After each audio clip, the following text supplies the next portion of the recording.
Hey guys, VSIK here. Now, of course, today I wanted to talk about over masculinity. Now, of course, that might not always be what some people would call it. Some people would call it toxic masculinity. But of course, there's a period I would say, in a lot of men's lives where they start learning about masculinity. Now, I'm going to take my glasses off here.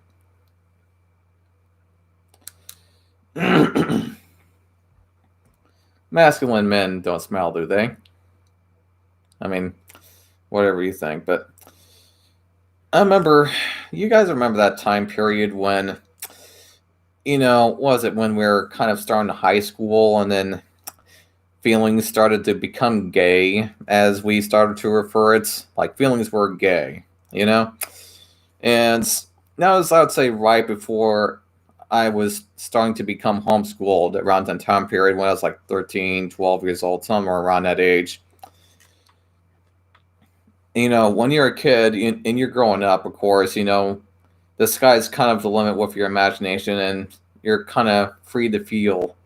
But then when you turning into a teenager, it's like suddenly you're an adult, especially nowadays with expectations from other adults, it seems. Now, where should I begin? Because this is a big topic. Sometimes you know, masculinity can kind of get in the way of things and can easily become very toxic. I don't know why sometimes, but it just becomes so toxic sometimes. Just like I remember when I was a kid, anything referring to something, that wasn't straight, we would always push off. Like even if it was something like even to this day actually, where a guy can't refer to another man as looking unless they something a lot like my boys are good looking men, but I'm not gay. Or something like that.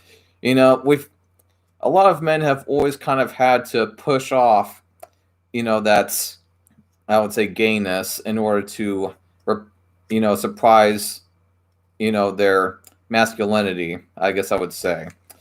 Excuse me. Excuse me. Now, of course, why is this sometimes? And sometimes I think a lot of it just has to do with pressure, as you grow up. And sometimes it's ego.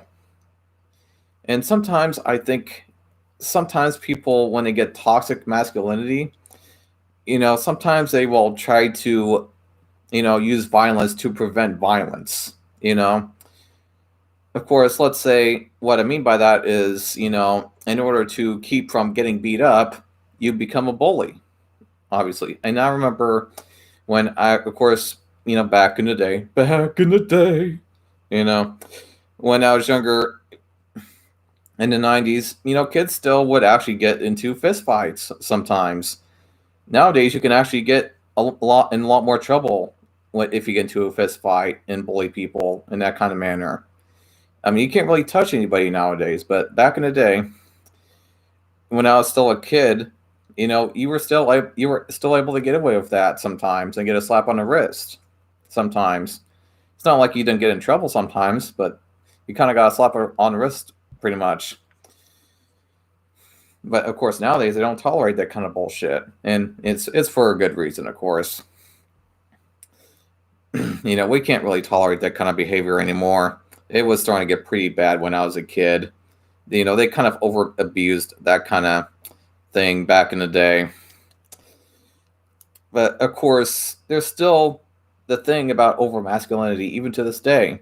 And a lot of guys, even to this day, when it comes to, the LGBTQ community, they've always got to shrug off any kind of non straight feeling that they have in order to pertain to their masculinity, it seems, even to this day.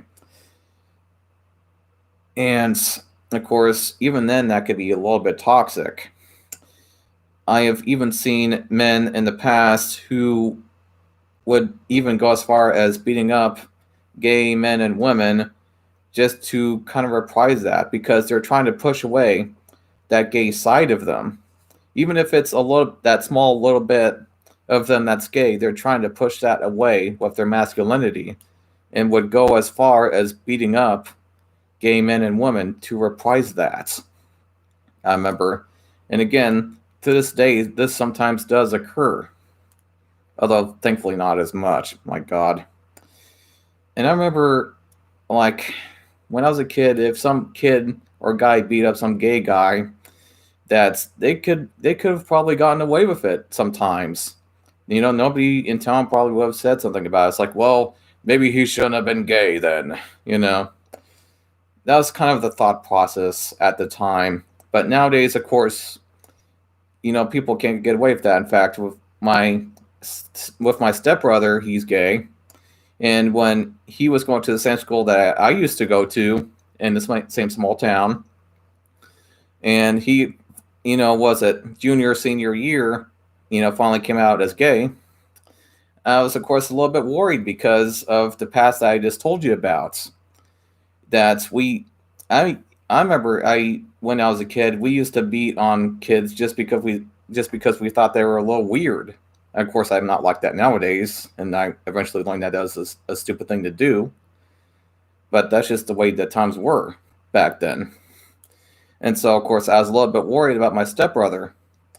But, I mean, just like that, within, 10, 15 years, things have already changed.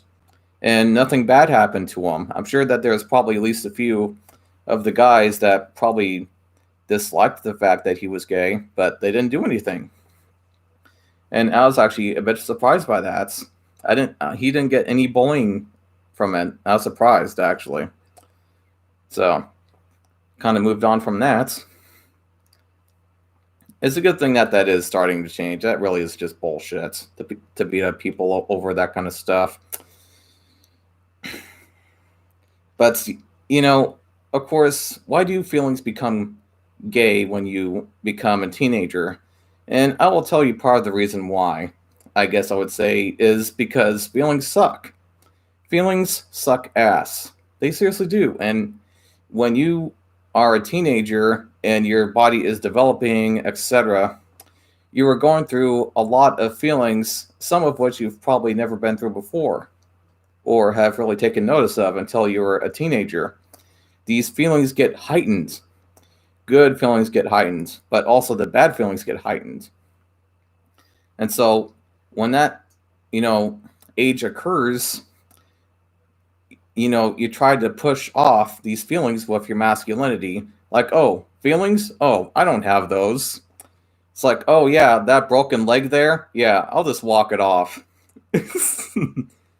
Of course, that was the notion back then, and it still sometimes is.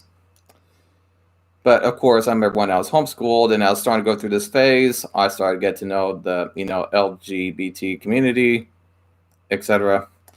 And I realized that a lot of the stuff that I was, learning as a teenager about gay men and women was full of shit, of course, and that there's nothing wrong with it.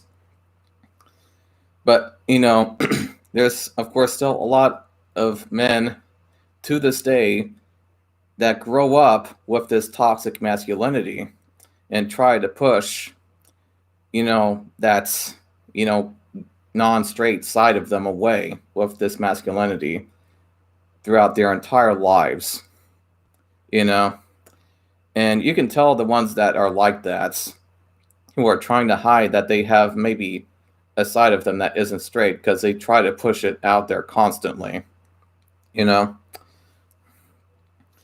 that's also not a good thing to do. It's only also been a recent thing that's, how should I say this? Being sick, mental health, and being sick mentally have only been bad things recently. Through the past 100 or so years, pushing away mental illness like nothing's wrong with you has been a common practice until recent.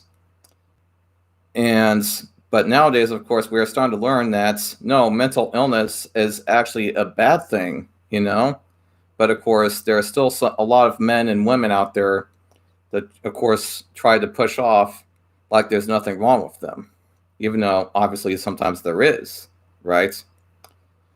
But of course, with that being said, I will stop this video. And of course, I will see you guys in the next one. Bye.